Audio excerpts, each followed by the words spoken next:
Quiero abrir con un profundo agradecimiento para todos los que nos acompañaron a la Feria del Libro de Mérida. Gracias a todos los que se quedaron afuera. Lo lamentamos mucho, pero bueno, firmamos casi 600 libros. De verdad, muchas gracias por su apoyo. Gracias porque, pues, sin ustedes no somos nada, nadie.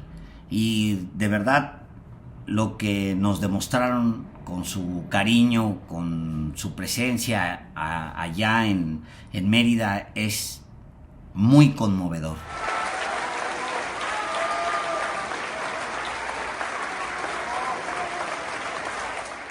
De verdad nos llena de mucha fuerza.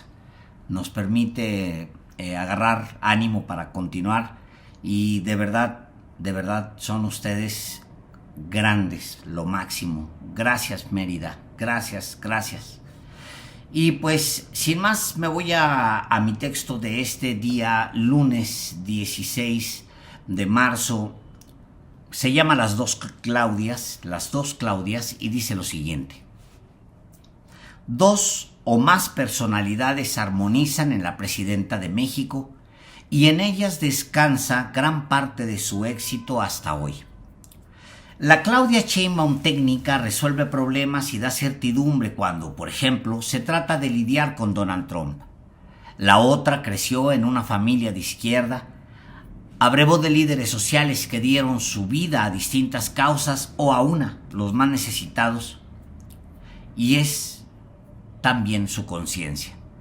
Le da instinto, le permite entenderse con una multitud que reclama algo. Al mismo tiempo, esa combinación de ambas personalidades es la que mantiene alta su popularidad, que no viene de los adultos mayores exclusivamente, como se intenta decir, por los programas sociales. De hecho, se alimenta mucho de los más jóvenes, según la encuesta de Encol de marzo, que tampoco se fortalece solo con las preferencias de los que menos estudios tienen, como suele mencionarse con mucha ligereza. Suma muchos puntos entre los que tienen posgrado según los más diversos estudios de opinión pública. Entender sin regateos ambas personalidades en la presidenta de México daría herramientas a sus opositores, pero eso pasa por reconocerle algo. Y no, los núcleos de oposición en México, desde los medios hasta los personajes creados en redes, no le reconocerán nada. Prefieren menospreciarla porque es un reto intelectual menor y eso opera para bien de ella, porque el denuesto crudo y sin filtros, como el de la asquerosa red social X, provoca odio y distorsiones y nunca funciona como insumo para generar estrategias respetables. Las dos personalidades armonizan, dije, así lo creo. La científica la hace ver respetable entre los inversionistas nacionales y extranjeros, y es apenas esto un ejemplo. Le da serenidad para planes A, B, C y para proyectar variables y consecuencias de cada uno de estos planes, mientras que su yo político entiende que sin el pueblo nada, y domina su agenda cada mañana y los fines de semana. Algunos preferirán la que abraza gente y lanza consignas necesarias sobre la soberanía y la independencia, y otros a la que tiene quién sabe cuántas reuniones en Palacio Nacional, donde analiza vectores y toma decisiones de corto y largo plazos que impactan e impactarán en la vida de millones de ciudadanos. Unos más preferirán a ambos o a ninguna. Como sea, incluso a los más pobres de análisis dentro de la oposición les beneficia que esas dos Claudias puedan mantenerse sin sobresaltos como hasta ahora y mantener las complejas variables de un país como el nuestro. Rara vez alguien o algo requiere a las dos Claudias. Donald Trump, supongo, sí exige la concentración de ambas. También lidiar con crisis de seguridad, sociales, económicas o políticas. Las dos Claudias están ahí. Pero yo no quisiera estar en la tensión de las dos Claudias en la manera en la que la tienen ahora mismo PT y Verde. Supongo que Ricardo Salinas Pliego exige también cierta atención de las dos Claudias, no siempre, pero de cuando en cuando, por su característica de tumor maligno que reta, que intenta expandirse por el cuerpo y que se siente inmune a una cirugía mayor. 2. Tenemos un problema, Cuba. Es curioso que la isla procura ser discreta y no meterse en problemas en este vecindario gobernado por perros rabiosos y sin correa, pero está en medio de todo, no solo geográficamente, desde hace muchas décadas. A finales de los 1950 decidió liberarse del dominio colonial estadounidense y emprender su propia aventura. Desde entonces es aplastada económicamente por el imperio. La derecha suele decir que es el ejemplo de que la izquierda no funciona, cuando claramente es el ejemplo de cómo la derecha, perversa y manipuladora, puede destruir un país entero y a todos sus habitantes si fuera necesario, solo por atreverse a declarar su libertad. A la derecha le encanta apuntar hacia Cuba y gritar: miren, miren cómo se revuelca. Le arrancan las alas a un pájaro y piden que todos vean su dolor. Es realmente perverso. Pero Cuba es un problema para México y es un problema amoroso de todos los muchos problemas que tiene nuestro país. El mexicano ama a Cuba. Ha sido para todos los gobiernos, salvo los más pinches, una reserva moral. Puede estar todo yéndose al carajo. El abismo puede estar llamándonos a otro abismo y a sus caudales de lumbre, pero lo de Cuba es cosa aparte. Salvo una bola de malnacidos que se sienten yanquis, pero serían vomitados por los propios yanquis, millones queremos a Cuba como si fuera una pista certera de un hijo perdido. Cito a Cuba como oportunidad para detallar a las dos Claudias. Una dirá en la mañanera que le vende petróleo a Cuba y quisiera recuperar la venta, pero la otra, la Claudia política, discretamente se doblará de dolor. Es hija y es abuela, pero principalmente es madre. Allá hay hambre. ¿Qué ser perverso no podría conmoverse de un hijo con hambre? Allá hay necesidad. ¿Qué enfermo del alma puede no quebrantarse frente a la necesidad? Y acá hay convicción. La Claudia que vende petróleo no hablará de ese tema, pero ver el sueño roto de una sociedad justa rompe a la otra Claudia. Seguramente la rompe y hace lo que puede y debe para ayudar, porque yo sé que lo hace, aunque nadie me lo ha confirmado. 3. Por ahí anda el PT lloriqueando no sé qué, culpando a no sé quiénes de guerra sucia.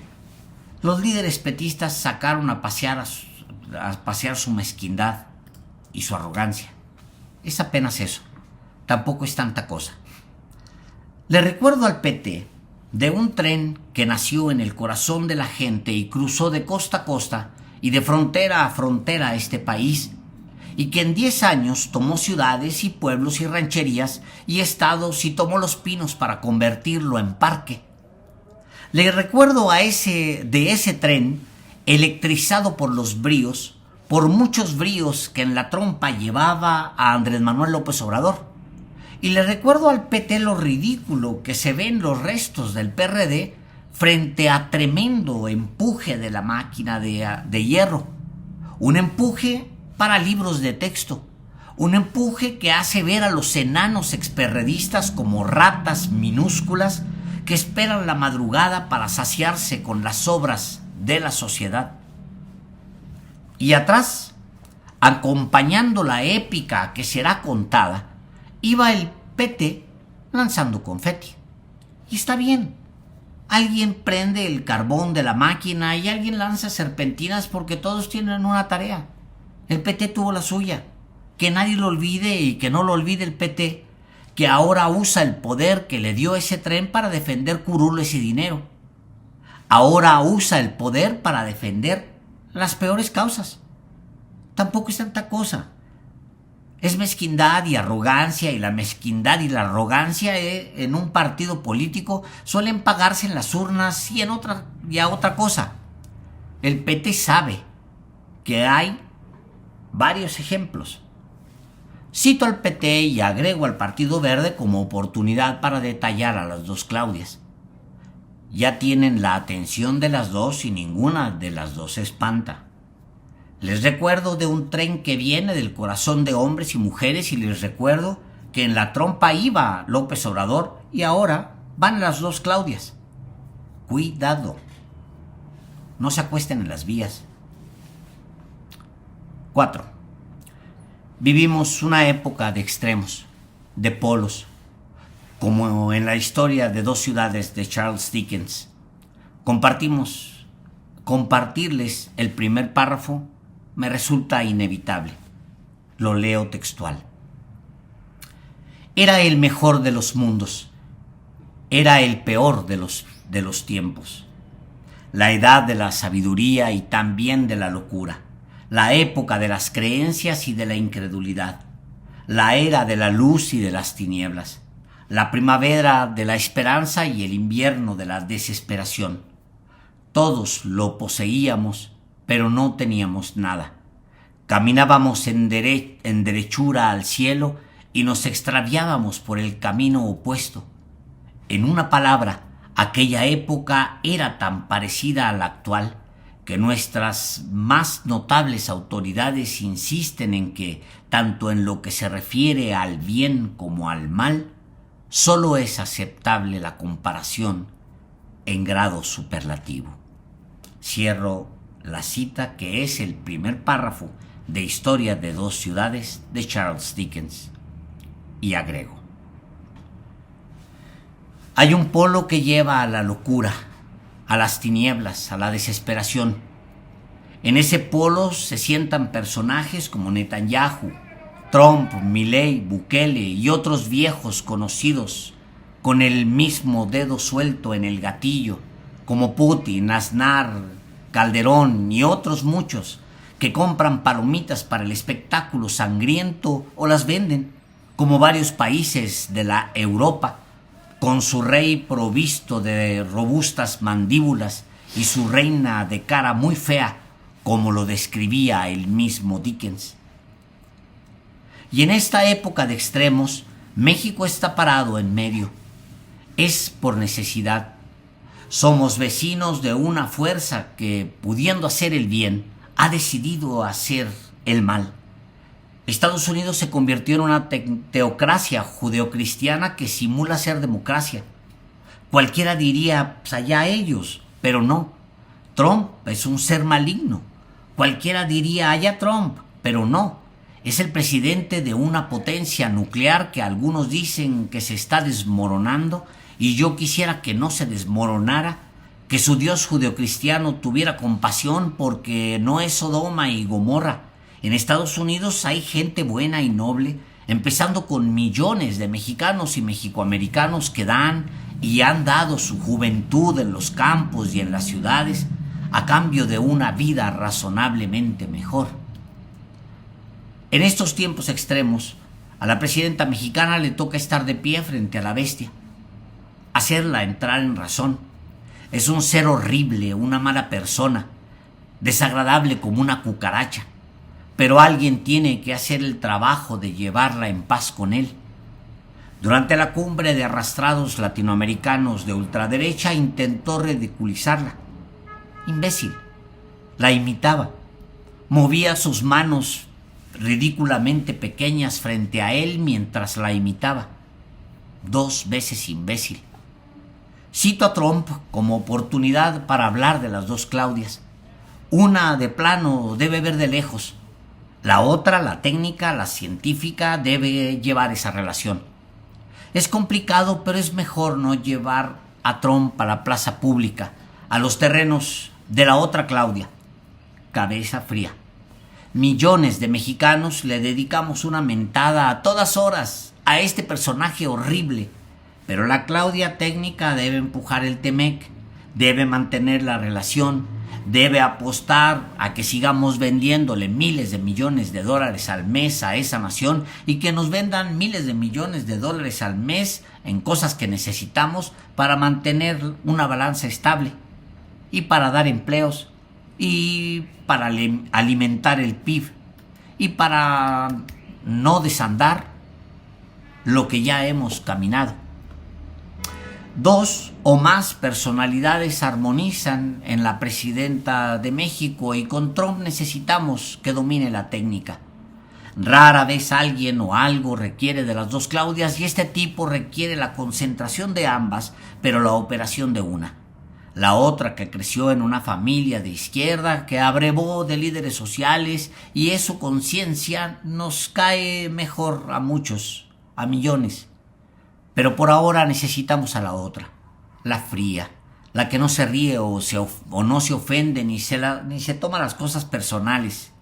La que sabe que debe defender a México y debe pensar en Cuba, porque como decía mi general Lázaro Cárdenas y como repitió el mismo López Obrador este sábado, el destino de la isla es también nuestro destino. Gracias.